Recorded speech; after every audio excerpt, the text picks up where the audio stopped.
massive losses, as you can see, of course, across markets. Would you be a willing buyer of anything in Hong Kong today? I think for the moment, I think still lots of uncertainty ahead. So I think for the moment, we have to keep an eye on the market first, because there's a lots of things you have to be careful.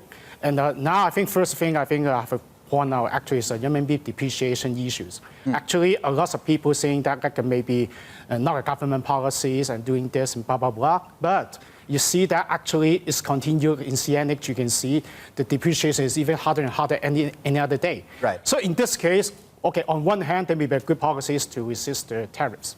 But on the other, may not be, because corporate earnings will go down.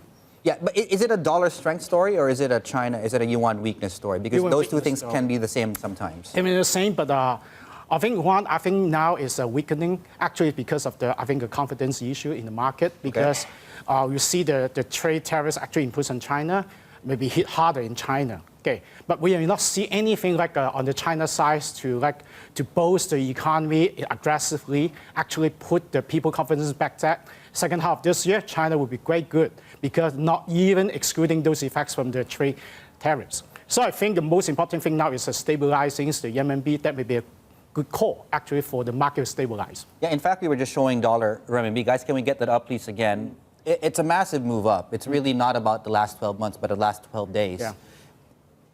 I mean, is that a stable move? I mean, do you see the PBOC coming in directly or indirectly to perhaps at least alleviate some of this upward pressure that we're seeing here on the exchange rate?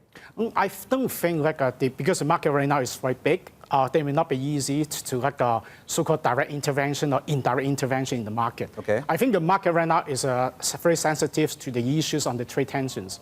So I think most of investors may be maybe shorting the renminbi first, and then to do other things on the shorting the equity markets. Right. And on the other side, wait for the stability come back, and then to buy back.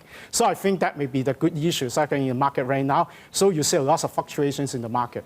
So what are the pockets to avoid in the equity market as a function of a weakening currency? I think on the weakening currency, be careful about lots of China property stocks. They use a lot of US dollar debt in the first half of this year at high interest rate. So if the renminbi depreciation is doing more and more, they have a big burden on the interest expenses in the second half. The earnings growth even go to zero or even negative. That may be quite bad, actually, for the corporate earnings for some of the index we see in the market right now. So that is the reason why the valuations may be going down, that will also affecting the index performance. Yeah, they got to be cheap. Are you seeing that? Are you seeing earnings downgrades in Hong Kong from the research that you do? In the beginning of this year, I see actually of a HSI, Hang Seng Index, there may be a corporate earnings growth, maybe targeting to 2018, maybe more than 10%. I think 10 to 12. Now I think to 5 to 6 only. That may be because of I think the outlook for trading tensions outlook and affecting the China growth, and also China enterprises earnings growth affected by the renminbi.